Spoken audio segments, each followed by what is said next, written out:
Hello, and welcome to the Slate Political Gabfest.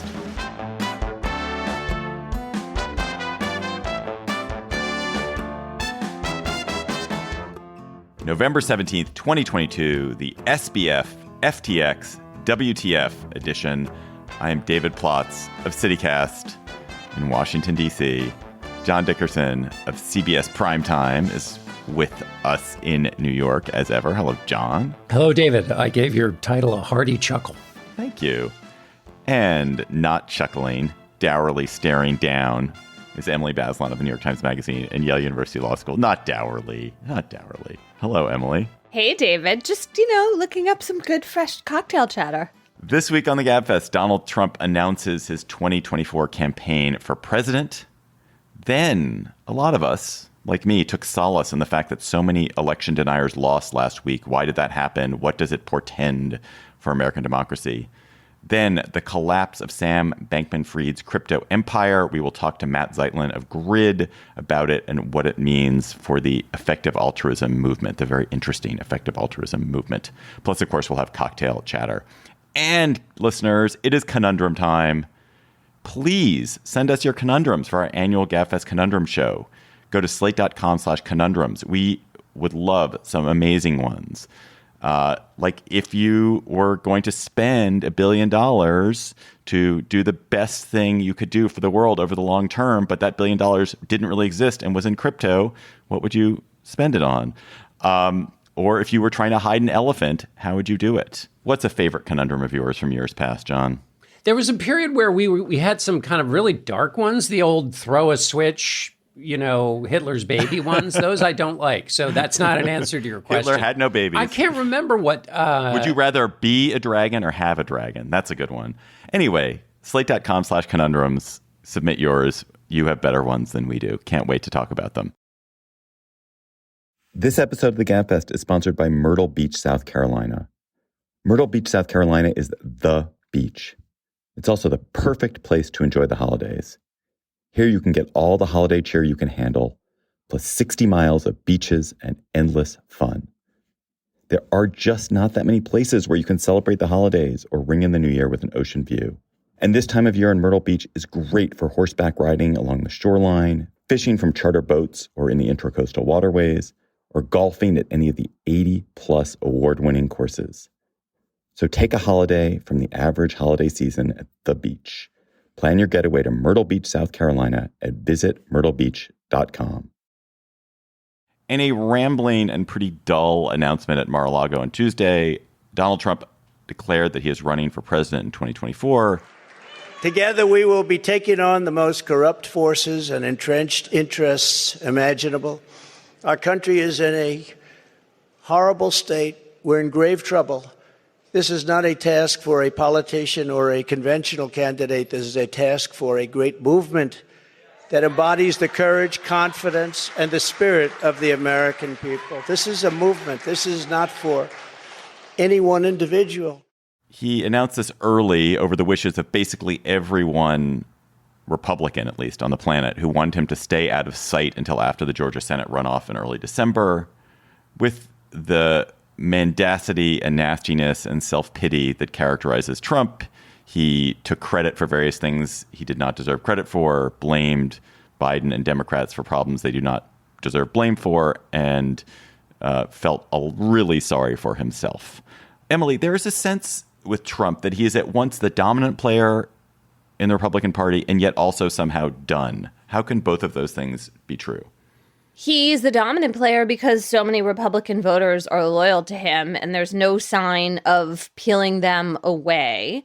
But it also seems like he's done because his obsessions helped the party underperform expectations in the midterm. And I think this focus on his 2020 grievances is like the central tenet of who he is and his performance as president as being what should be front and central, all his enemies, all his whipping children. It just is not a good...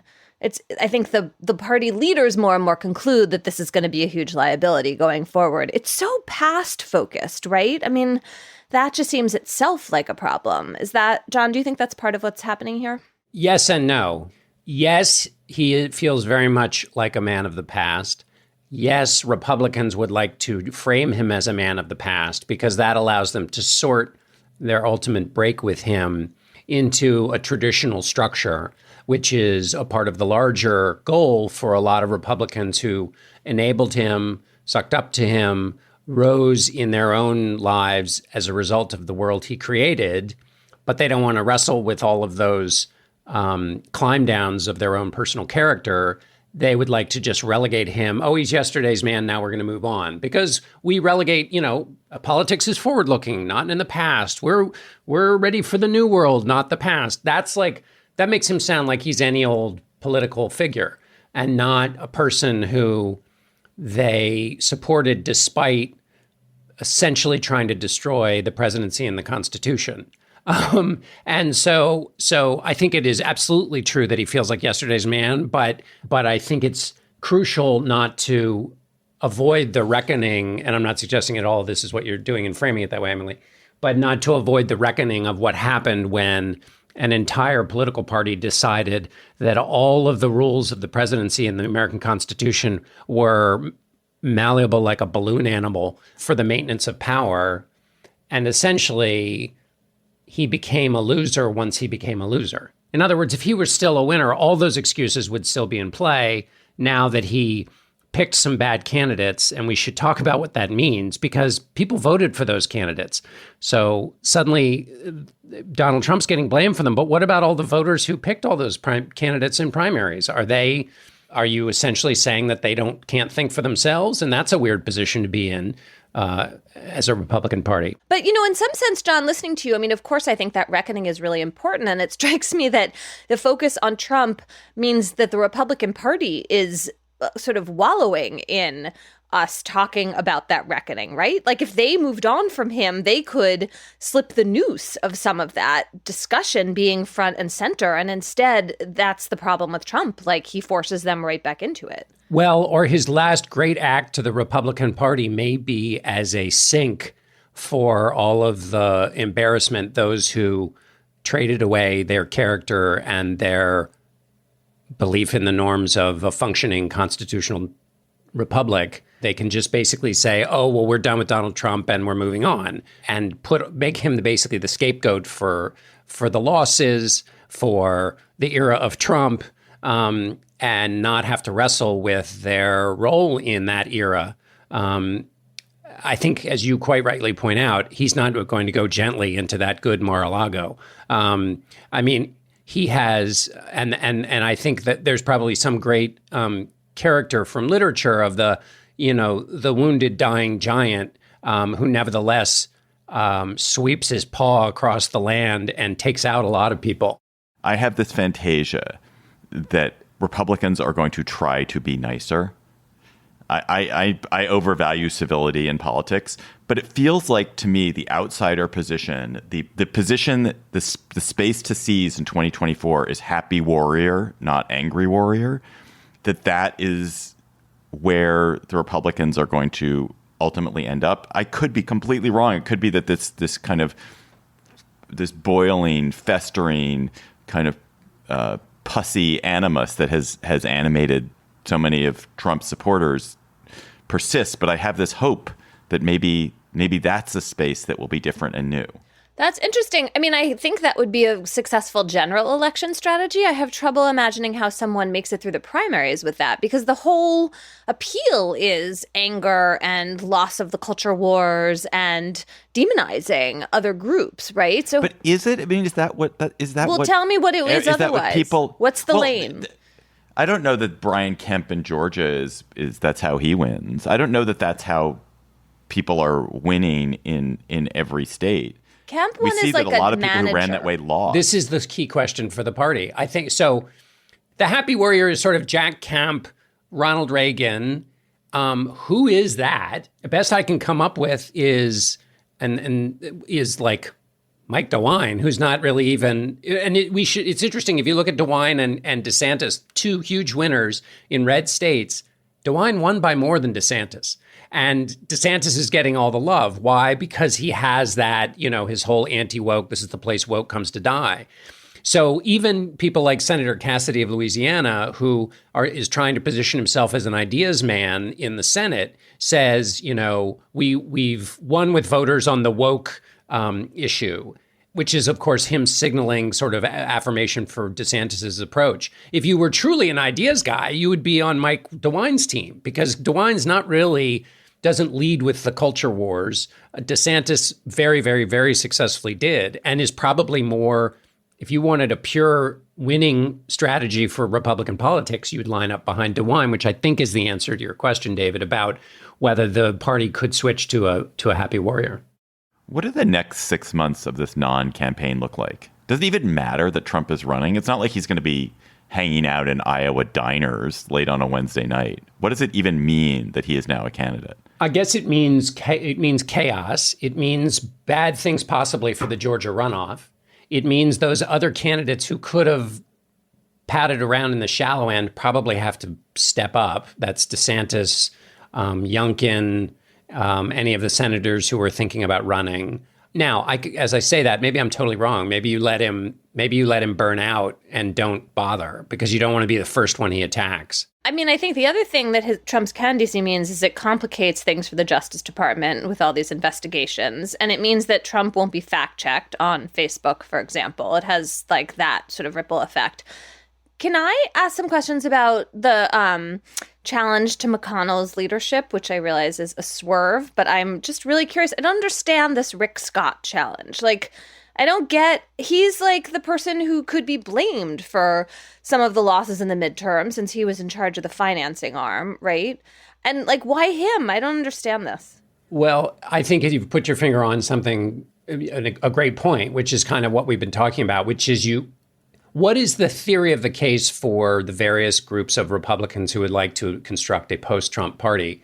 Scott made the point I was just making, which is when you say that these are bad candidates and it's poor candidate selection, which is undoubtedly true, you are saying something about the Republican voters. And if you're saying that the Republican voters in the primaries are so in Donald Trump's thrall that they picked these obviously awful candidates, then the January 6th committee would like to thank you for submitting a brief on behalf of their argument, which is that Donald Trump's supporters are so in his thrall that when he says something, they storm the Capitol, and that he's to blame for that. So if you're going to blame Trump for these bad candidates, then the transitive property follows of January 6th. But anyway, that's a slightly obscure point. Back to yours, Emily, which is Scott was responsible for that. And his argument for beating McConnell was, well, we should have run on specifics. I don't think anybody would have argued that given the economy as bad as it was and Biden's approval ratings as bad as they were, that you should talk about cutting Social Security while that's going on. I mean, it's pretty basic that you just let the other team have their bad record and let the midterms be a referendum on them. The reason it wasn't in this case is because Donald Trump and abortion. And Scott is on the side of those things that most people think helped Democrats survive in this last election. So it is a real head scratcher. And it's probably why he only got 10 votes in the challenge to McConnell, which he lost. Emily, it feels like Fox may not be the useful megaphone, the useful trumpet for Trump that it was last time. If that continues, how important do you think that is for whether he can remain the front runner? I think it's really important. You also see some of the Rupert Murdoch-owned print properties turning, like the New York Post and the Wall Street Journal. The reason I think this is important goes back to John's question earlier about what Trump has on various Republican leaders and officials who try to turn away from him, which is my theory of Trump is that he is the classic bully, and the only way you defeat a bully is a united front. Everyone has to link arms and say no together, and then you can't pick them off one by one, which he's a total master at doing. So if you have the, Fox, particularly, I think, Hannity and Tucker Carlson willing to separate themselves from him. Oh, and also that Fox and Friends show. Then he doesn't have easy ways to strike back that are getting to the meat of the voters, right? Like the place where they live. And that seems to me like it could matter as part of the United Front if it emerges.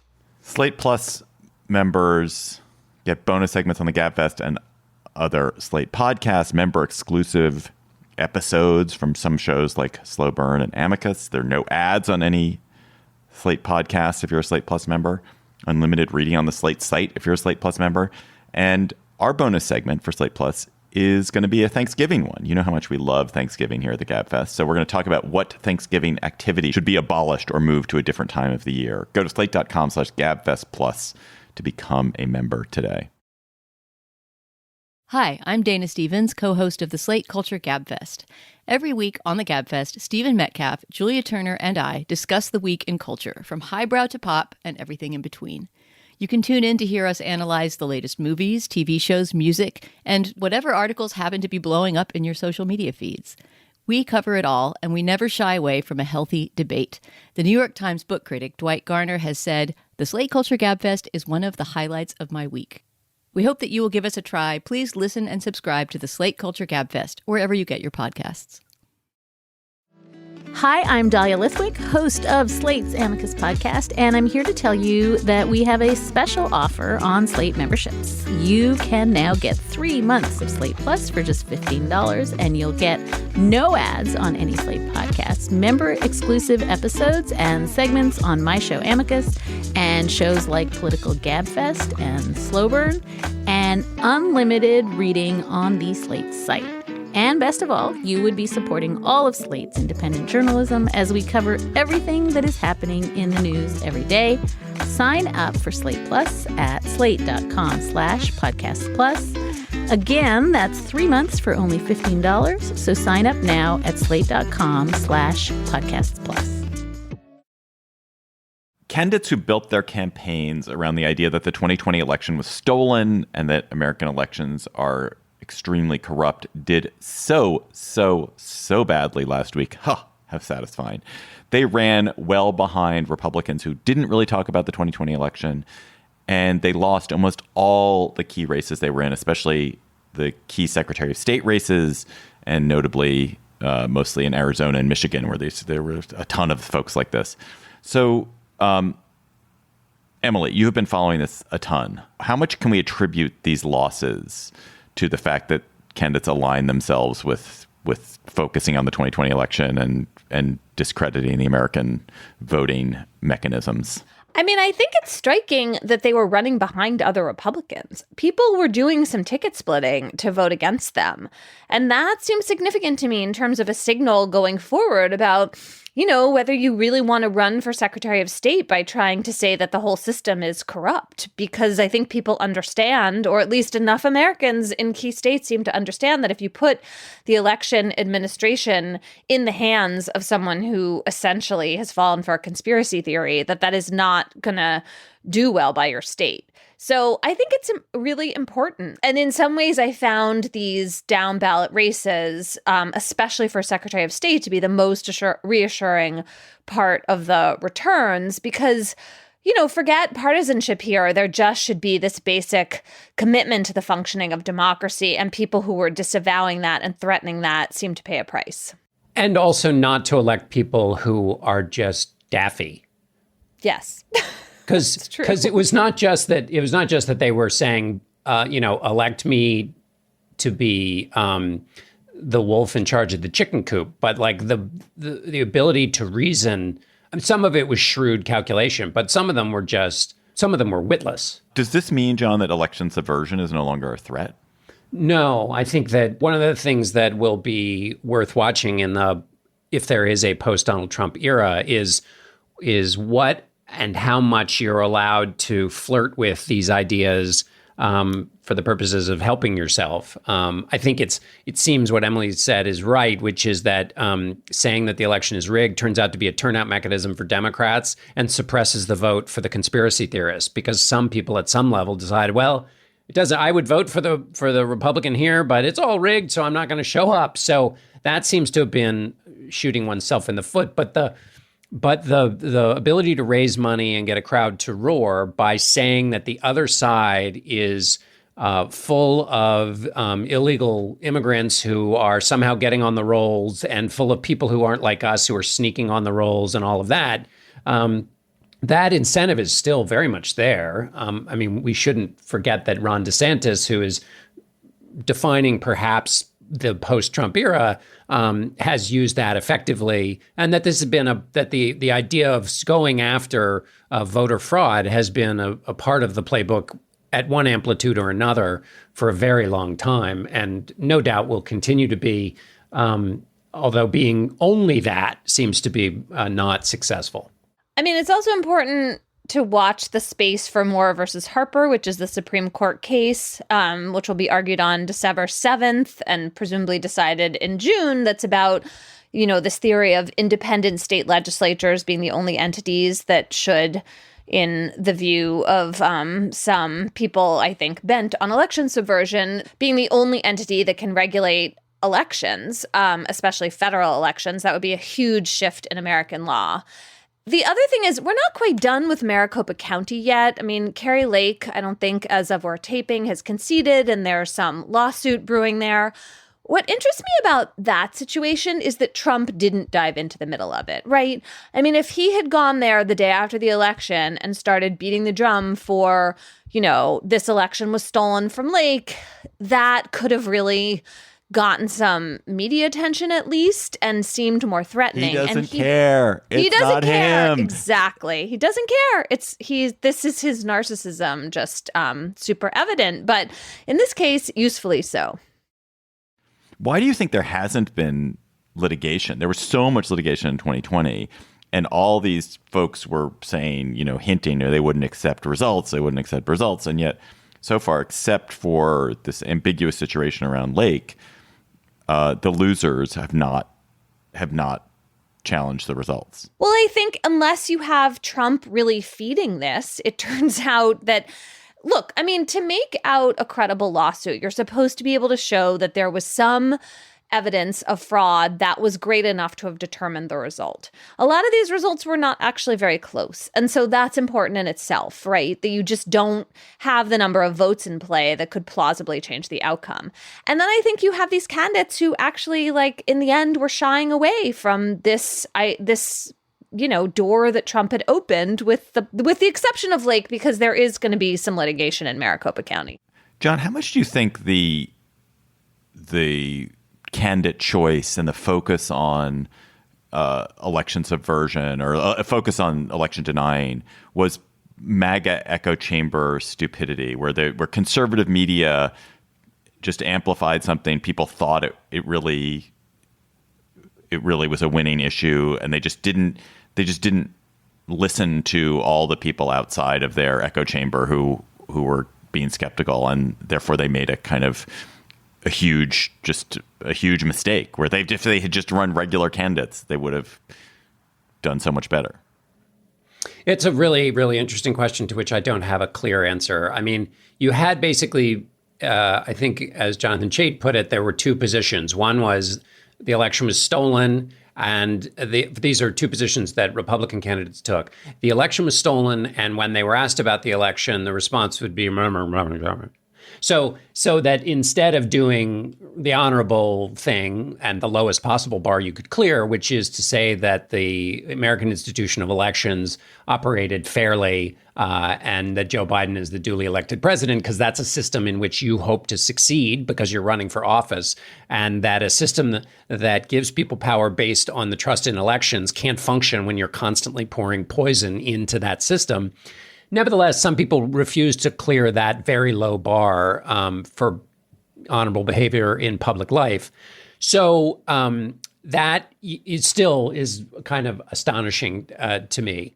I have another part of this theory, which is I think there was just a lot of energy and friction around this. So if you were within the Republican Party, the people who were showing up and trying to throw the bastards out and seemed like they cared a great deal, right? And so in that moment of the primaries or the internal party dynamics of who the local people were going to be pulling the strings, that just generated a lot of heat. And so those candidates seemed like they were exciting, even if they really didn't have a prayer of winning in a general election. So I'm thinking of that, I thought, really excellent This American Life episode that Zoe Chase and Isaac Arnsdorf did about Arizona and control of the local organs of the Republican Party there. And why bum out people who are so energized if you don't have to, which is what leads to the mumbling. And also, there was a huge other set of issues that Republicans, not wrongly, thought would be more important, and that is the economy and inflation and crime in some places. And basically, if you don't antagonize your own side by needlessly poking the Donald Trump supporters who think the election was stolen, and you can stay quiet on that, then you can allow these other issues to rampage, which are going to lead all of you to success. And that also seems probably to have been in the end, they were wrong, but that wasn't a crazy place to be in if you're a Republican politician. Morally, you already know my position, but as just a sheer political move, probably the smart place to be. It's important to remember that there's still some election-related challenges going on in the courts that could have legs. So in Pennsylvania, there are all these questions about counting absentee ballots, which the state Supreme Court ended up taking a pretty narrow view of, this idea that if there are technical glitches on your envelope or your ballot, they're not going to get counted. As I understand it, there's much less opportunity to cure the ballot than there is in some other states, even, for example, in Georgia.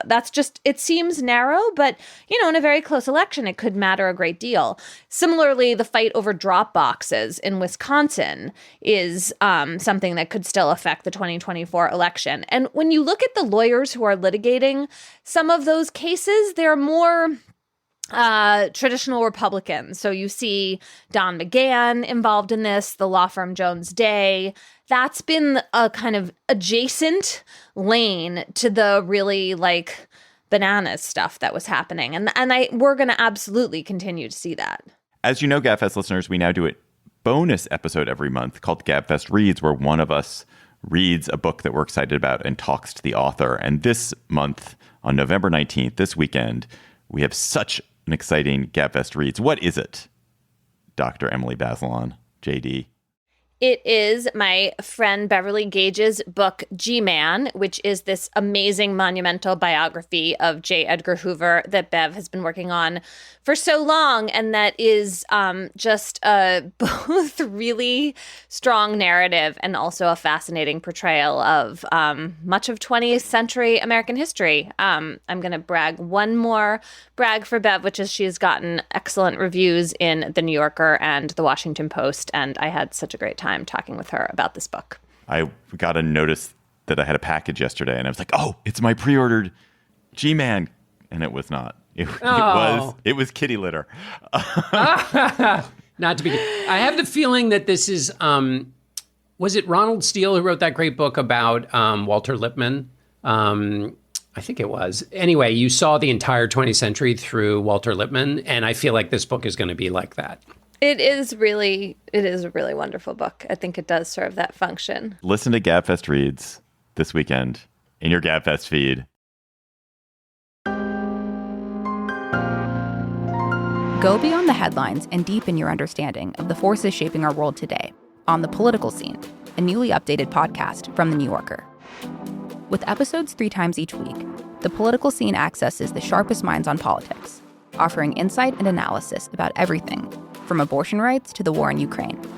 Join me, Tyler Foggett, for conversations with the most knowledgeable minds from The New Yorker that will dive deep on the most interesting political story of the week. Then, Susan Glasser, Jane Mayer, and Evan Osnos gather to hash out what's happening in Washington, D.C., with an insider's understanding of the high stakes at this perilous moment for American democracy. Plus, our editor David Remnick will provide you with insightful storytelling with a mix of interviews and profiles. That's all happening on The Political Scene. Make sure you're following it now, wherever you get your podcasts. Welcome to Democracy-ish. I'm Danielle Moody. I am Wajahat Ali. And my God is 2022, starting off with a banger. And Democracy-ish is going to be here to be your official guide out of the gaslight and the crazy. We will try our best to navigate this hellscape as our freedoms and democracy are under active assault. We will take you through the gauntlet with humor and hope and frustration and pain and allow you not to be gaslit. That is your new Democracy-ish. Emily had to step out for this next segment, but she will be back for Cocktail Chatter. The saga of Sam Bankman-Fried, the tycoon and would-be philanthropist whose crypto companies FTX and Alameda Research exploded and went bankrupt, is absolutely enthralling across a bunch of levels. First is a fascinating story about the fragility of the crypto economy, whether the entire crypto ecosystem is built on sand. Second, it's a drama about regulation and whether government can successfully regulate an industry that's so chaotic and untethered to actual place. Third, Bankman-Fried, SBF, was a huge Democratic donor and was promising to give a lot more, and his vaporization will have repercussions for American politics. And fourth, and maybe most interestingly, SBF was the public face or a public face of the effective altruism movement, which, to oversimplify it terribly, kind of encompasses two ideas. First, that people should seek to earn enormous amounts of money by whatever means they can so they can apply it to solve the world's problems. And second, at least in the kind of school of thought that SBF represents, they should focus on solving long-term problems, big long-term problems. So we're talking today to Matt Zeitlin of Grid, who has written really interestingly about what could happen to effective altruism amid the wreckage of SBF's empire. Hello, Matt. Welcome to the Gabfest. Hi, thanks for having me. So let's start. What is effective altruism? What kind of problems was SBF and the people he was funding trying to solve? So Sam Bankman-Fried is an interesting figure because he represents a lot of he's kind of a stand-in for a lot of what's happened to the movement recently, where there's kind of these two big ideas. One you could kind of call it EA 1.0 and one you can call it EA 2.0. Very webby of you to use those terms. Yeah, these are my terms, but I think they're appropriate.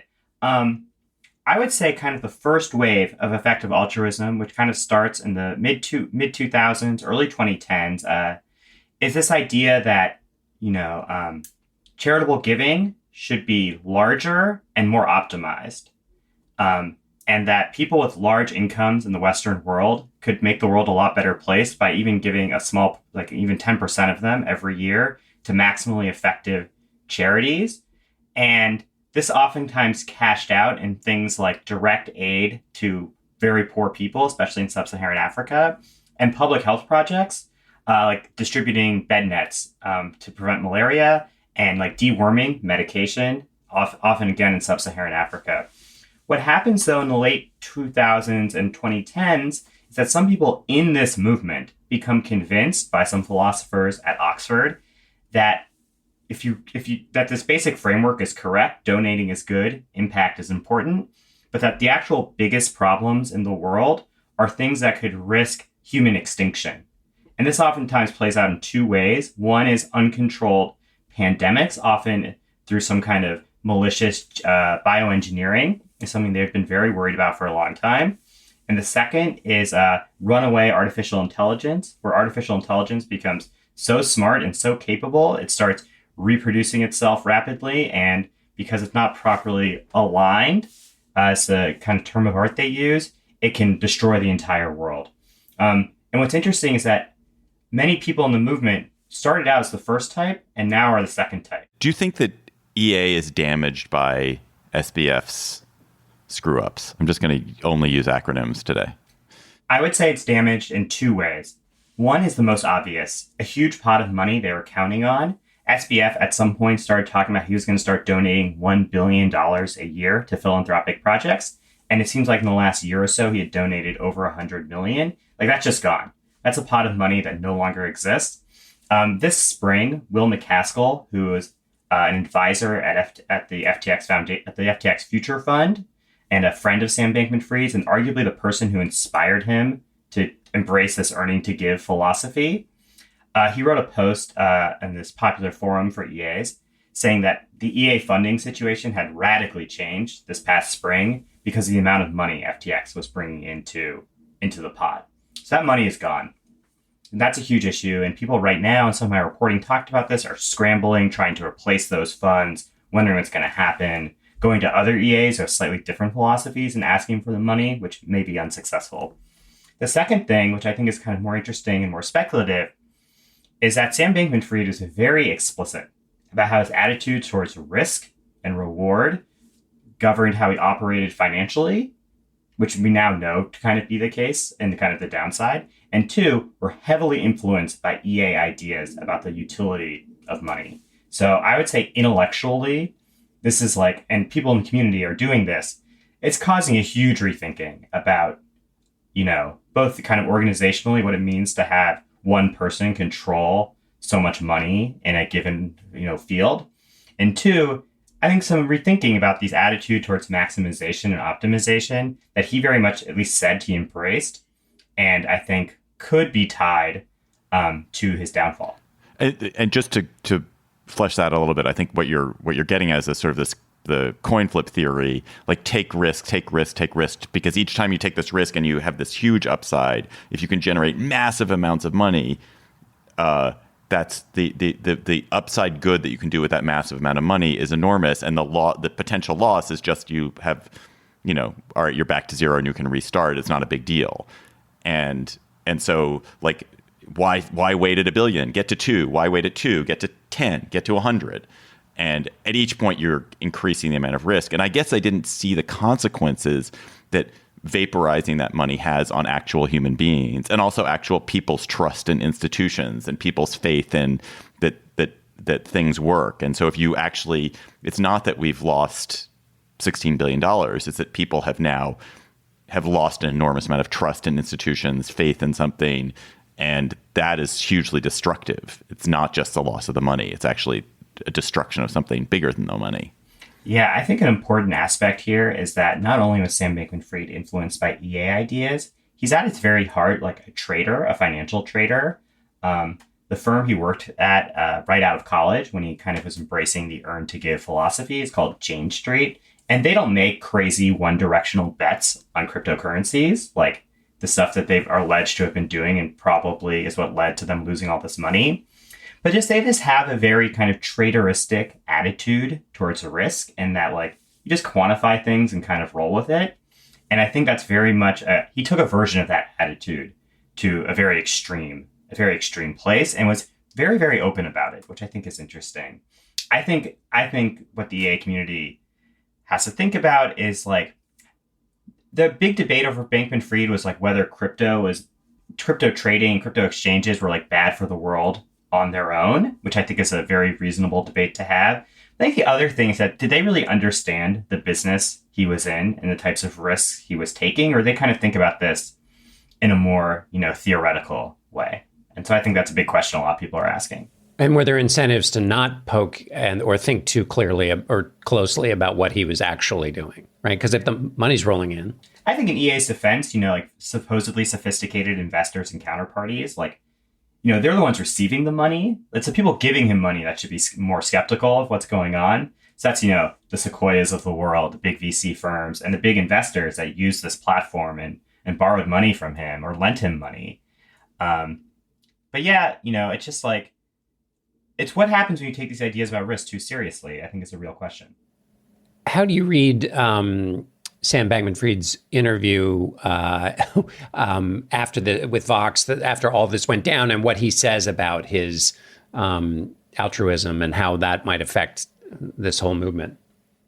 Yeah, I mean, it's interesting. He doesn't exactly say that EA was kind of a front for money making. I think he's more saying it's like it was good for him and to kind of have a good reputation, which I think is almost kind of axiomatically the case. And I also, again, this is like pure speculation, but like, I think it's oftentimes tempting when you're in a situation where you've kind of lost everything to kind of regain control over it and be like, you guys are the idiots for trusting me, which is not something he directly said, but kind of implies.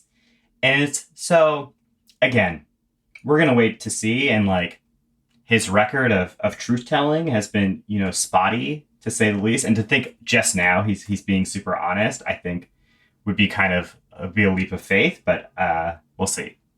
Read Matthew Zeitlin's article in Grid about Sam Bankman-Fried and effective altruism. Matt, thanks so much for coming and talking about this with us. Thanks so much. I had a great time.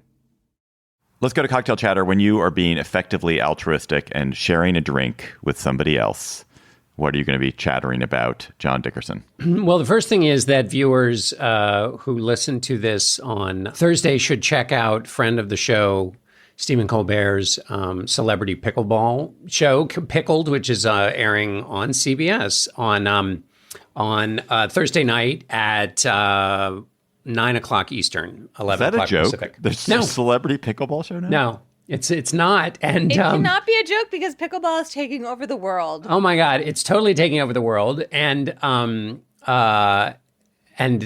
what I've seen of it, it is très amusant. So check that out. I'm sure it'll also be available on Paramount Plus after it airs on Thursday night. And all the money that they raise for Pickled goes to charity. So anyway, that's the one thing. The other thing I learned is that, did you know that crossword puzzles started, first of all, it was called word cross. And second of all, it was started, newspapers started them during the First World War to basically provide readers with something to keep them from being constantly bummed out by the war to end all wars. Which I didn't know, A. And B, it was kind of funny to think of crosswords, which are so much a part of our life, as having their sort of Wordle moment, where everybody is going around saying, did you hear about this thing called word cross? No, it's called crossword. Which is it? Oh my God, where do I find it? And, because I was interested in crosswords because there was this new study that was done about help with what it can and can't do for your brain health relative to those computer games you're always being served on various things. And turns out crosswords are better for your brain if you're trying to keep your brain agile into old age. Anyway, the other thing, this is a total hodgepodge chatter, but did you know that Mike Tyson is teaming up with Evander Holyfield to launch a line of cannabis? And he says, Tyson, who bit Holyfield's ear in 1997, as you may remember, said, if I was on cannabis, I wouldn't have bit his ear. Might be true. Yeah, could be true. Anyway. Pitch, I think, actually. You're right. Okay, John definitely feels like he's at a cocktail party. He does. He's just rolling along. And a shout out to Andrea, Gabfest listener, who said hello to me the other night in New York. Thanks for listening, and to apparently your whole family that listens as well. That's my hodgepodge. I'll shut up now. Emily, what's your chatter? My chatter is distressing. It's about a few recent rulings by a federal judge, a Trump appointee named David Counts in the Western District of Texas, about a very broad Second Amendment right to bear arms that, in the view of this judge, precludes people who've been accused of domestic violence and other kinds of serious allegations from having their guns taken from them. So the latest example of this was someone who was under a protective order and was found with a gun. This judge thinks that that person under the Second Amendment has the right to have a gun. He had also made a similar ruling about people who were being prosecuted but hadn't yet been convicted. And, what you see here is this application of the Supreme Court's Second Amendment ruling last summer in Bruin, the New York case. It's like the next step. And what Judge Count is saying is, if we're supposed to look at the history and traditions of the United States for whether a gun regulation can stand, he's saying that he doesn't see anything about how in the past it looks like people accused of domestic violence or under a protective order had their guns taken from them. He admitted he hadn't done a completely exhaustive search. I mean, this is a kind of problematic part of the whole idea that judges are going to be well equipped to do these kinds of deep dives into 18th and 19th century history. But, in terms of a threat to public safety, all the things we would worry about in the modern world, people who have been accused of domestic violence and other things that lead to protective orders are not good bets to be carrying firearms in terms of risk, just real risk to people around them. And, this is the implications of where the Supreme Court is going with the Second Amendment. My chatter, two things. First of all, if you're in Washington, D.C. on November 30th, Wednesday, we're doing a live CityCast DC episode at Politics and Prose at Union Market. I'm going to be co-hosting it with Michael Schaefer, the host of CityCast DC. So join us. It's going to be really fun. November 30th at 6:30 at Politics and Prose, Union Market. You can meet the team behind CityCast, learn a lot about DC. There are going to be drinks in the neighborhood afterwards. It's going to be really fun. I'd love to see you there at Politics and Prose on Union Market, November 30th. My actual chatter is about another crypto billionaire. I'm transfixed by another crypto billionaire, Michael Saylor. Michael Saylor is this interesting character who founded a data mining company called MicroStrategy way back in the 90s, made a ton of money with it, lost a ton of money. He lost more money in a single day than any person in history in the early 2000s. He lost $6 billion when MicroStrategy had to restate some earnings. And recently, he regained control of this company. The company was doing fine as this data mining company. He invested a huge percentage of the company in crypto. And so the company has now put billions of dollars of its assets into crypto. And those $4 billion have now shrunk to $2 billion. And that's very satisfying. But that's not why I'm interested. I'm interested because Michael Saylor is a Washingtonian. He lives in Washington. He's bought a bunch of Georgetown houses, tied them all together and to create a single mega mansion. He has a yacht that he docks in DC, and he has not been paying DC taxes for years and apparently bragging about it. And now some whistleblowers have come along and said, this is a guy who claims he lives in Florida. He's actually living in DC. Here's the goods. Here's the evidence that he's been in DC for more than 180 days or 185 days, whatever it is, in a given year. And he should pay his fair share of taxes. And he is being sued by DC. There are tens of millions of dollars that he has not paid in DC taxes, according to these accusations. And it's just infuriating as a DC resident and DC citizen to think that this guy might be eluding taxes. I hate tax cheatery. It's really infuriating. And I hope that Michael Saylor, if he is guilty, is forced to disgorge tons of money so that DC can build better schools and parks and roads and things like that. Listeners, you also chatter. You tweet chatter to us at Slate Gabfest, and you email them to us at gabfest@slate.com. And our listener chatter today comes from Kelly Mills. Hi, Gabfest. This is Kelly Mills coming to you from Columbia, South Carolina. The Woman Who Smashed Codes, a true story of love, spies, and the unlikely heroine who outwitted America's enemies, authored by journalist Jason Fagone, is the most compelling nonfiction book I have ever read.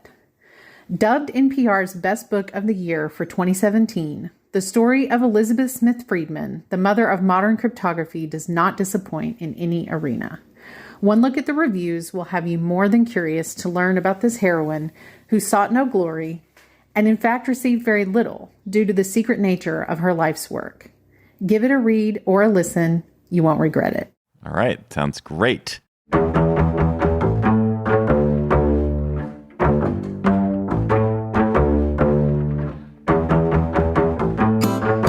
That is our show for today. The Gabfest is produced by Shana Roth. Our researcher is Bridget Dunlap. Our theme music is by They Might Be Giants.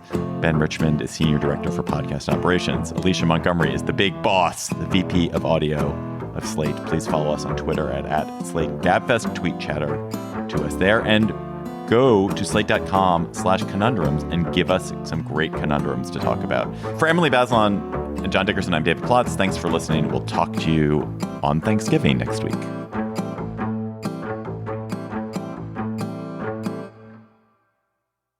Hello, Slate Plus. How are you? I'm a Thanksgiving obsessive. We've been doing the show for so long. Anyone who's listened to the Gabfest over the years knows that I talk and think about Thanksgiving a lot. So just bear with us. We're going to do a Slate Plus about Thanksgiving.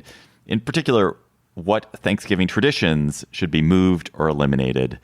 How can we fix or improve Thanksgiving, the perfect holiday? Can it be fixed or improved? I would like to take issue with the premise at its start. Why are we futzing with it? It's in good shape. It is. I have so many ideas. All right, David, you start us off because you think it's so wonderful. So I'm amazed that you can find things to change. It is so wonderful. It's so wonderful. It's the perfect holiday. Okay. I think the way that I'm not Christian, but I think that Christmas Eve is great. I think there should be a Thanksgiving Eve tradition that should be created and nationalized. I think there should be a Wednesday night. There should be some big national concerts. Like that's the day that if we're going to do parades, you do the parade on Thanksgiving Eve. You do big sports events on Thanksgiving Eve, and then the day itself is itself, and you can still have some sports on it. Whatever. That was just a snippet from our Slate Plus conversation. If you want to hear the whole conversation, go to slate.com/gabfest plus to become a member today.